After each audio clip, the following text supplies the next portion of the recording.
मुझसे कहा, इसलिए मैंने जल्दी से दरवाजा खोल दिया और जैसे ही मैंने दरवाजा खोला, स्वीटी ने मेरे पेट में चाकू घोंप दिया। मुझे यकीन नहीं हो रहा था कि स्वीटी ने मुझे मारा है। तभी उसका चेहरा बदल गया और वो एक डायन में बदल गई। वो डायन मुझे घसीटते हुए गार्डन में ले आई और उसने मेरी आंखें फोड़ दी। मैं चिल्लाने की कोशिश कर रही थी, लेकिन मेरे मुंह से आवाज तक नहीं निकल रही थी। आंटी जी मुझसे बात ही कर रही थी, तभी मुझे जानवर के गुर्राने की आवाज आई। मैंने आवाज की तरफ देखा तो वो डायन घर के पिछले दरवाजे में खड़ी थी।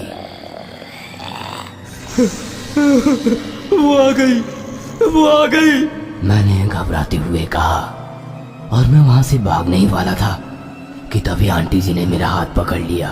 बेटा, मुझे बचाओ, मुझे बचाओ बेटा। आंटी जी मेरे सामने गिड़गिड़ा रही थी, लेकिन मैं उन्हें बचाने के लिए जाता तो मेरी खुद की जान ही चली जाती। तभी वो डायन हाथ में चाकू लिए हमारी तरफ आने लगी।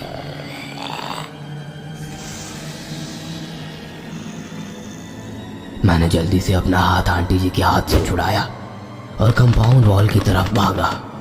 मैं उस पर चढ़ गया और बाहर कूदने ही वाला था कि तभी मैंने आंटी जी की चीख सुनी।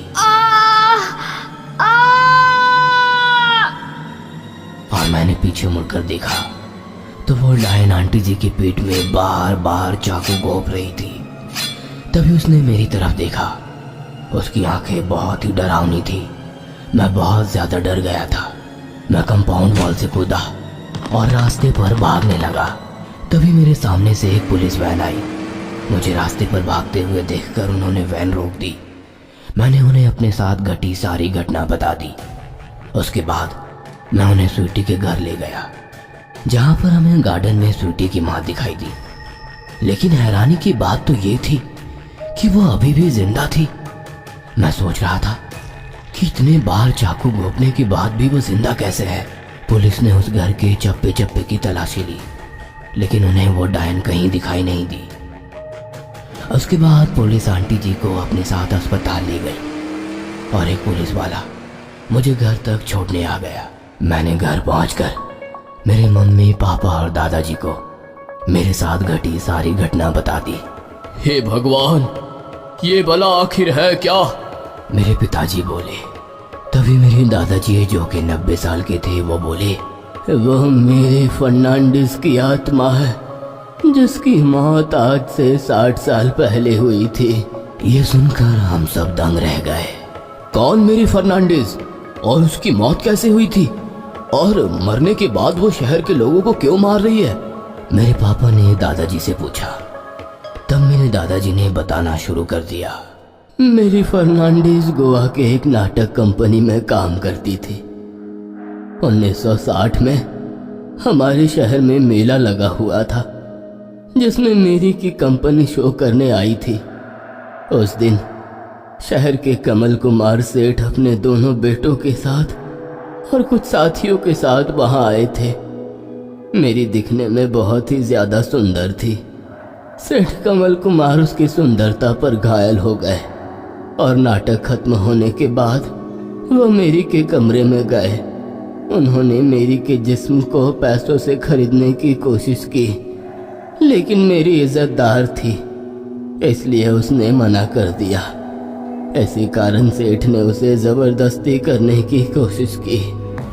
इसी बीच मेरी ने सेठ के सिर में डंडे से वार किया, जिसमें सेठ की उसी जगह पर मौत हो गई। तभी सेठ का बेटा वहां पहुंच गया।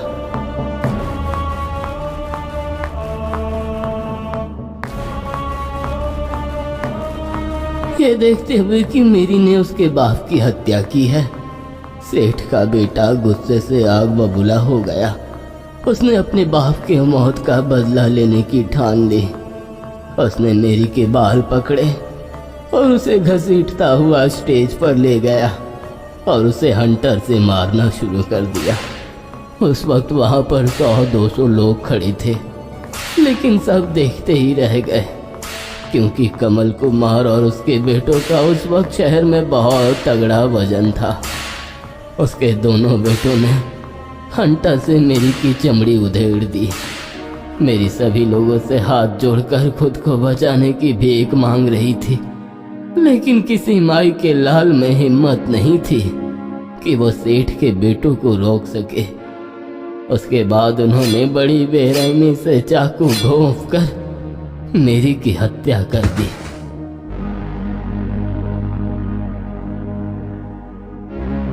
और वो भी स्टेज पर और शहर के लोगों के सामने। तभी मरने से पहले मेरी नई शहर को श्राप दिया। हे शहर वालों, जिस तरह तुम लोगों ने मेरी मौत का तमाशा देखा है, उसी तरह मैं तुम्हारी मौत का तमाशा दुनिया को दिखाऊंगी। मैं वापस आऊंगी और तुम सभी को और तुम्हारे चाहने वालों को मौत के घाट उतार दूंगी।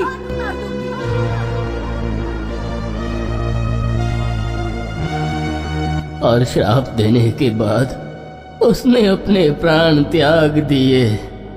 पहले 2-3 साल जब भी मेला भरता तो हमें मेरी का दिया हुआ श्राप याद आता था, लेकिन उसके बाद लोग मेरी और श्राप को भूल गए। लेकिन मैं जानता था कि मेरी अपनी मौत का बदला लेने के लिए एक न एक दिन जरूर आएगी। लेकिन मेरी ठीक 60 साल बाद ही वापस क्यों आई? अब वो तो पहले भी आ सकती थी ना। बेटे, जिस रात मेरी का खून हुआ था उस रात चंद्र ग्रहण था और उस रात लाल चांद का ग्रहण हुआ था। लाल चांद का ग्रहण 60 सालों में एक बार आता है। जब हमारे शहर में खून की पहली घटना घटी थी उस रात लाल चांद का ग्रहण हुआ था। बुरी शक्तियाँ उसी रात जन्म लेती है जिस रात या जिस दिन उसकी मौत हो गई होती है।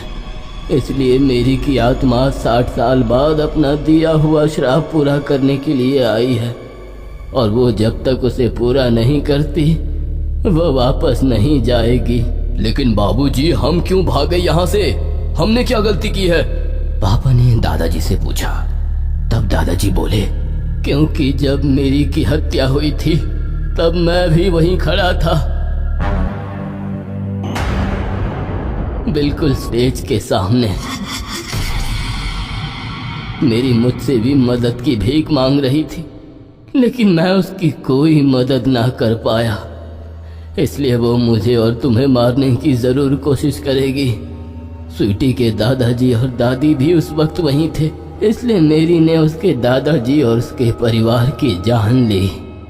और शायद वो ये भी जानती थी कि तुम मेरे पोते हो, इसलिए तुम्हें मारने के लिए उसने स्वीटी के आवाज में तुमसे बात की और तुम्हें अपने घर बुलाया।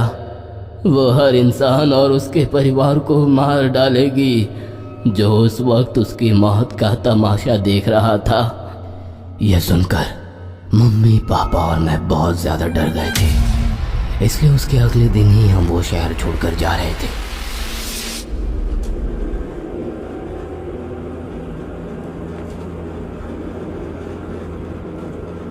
तभी हमने देखा कि रास्ते के किनारे भीड़ जमी हुई है। हमने कार से नीचे उतरकर देखा तो वहां पर एक पुलिस वैन का एक्सीडेंट हुआ था, और वो वही वैन थी जिसमें कल रात स्वीटी के मम्मी पापा को अस्पताल ले जा रही थी। वैन के बाहर 2-3 पुलिस वालों की लाश पड़ी हुई थी और उनकी आंखें और दिल गायब थे, लेकिन वो स्वीटी की मम्मी की लाश थी ही नहीं। उसके बाद पुलिस को स्वीटी की मम्मी की लाश तो घर के गार्डन में एक झाड़ी से बरामद हुई। इसका मतलब जिसे पुलिस वालों ने एक रात पहले स्वीटी की मम्मी समझकर वैन में रखा था, वो डायन थी जिसने स्वीटी की मम्मी का वेश बनाया था। तभी तो मैं सोच रहा था कि चाकू से कई बार वार करने के बाद भी वो कैसे बची हुई थी। हमारे शहर छोड़ देने के बाद भी उस शहर में बहुत सारी हत्याएं होती रही, और आज वो शहर बिल्कुल वीरान पड़ा है, और मेरी आज भी उन खाली शहर में उन लोगों को ढूंढती रहती है जिन्होंने उसकी मौत का तमाशा देखा था।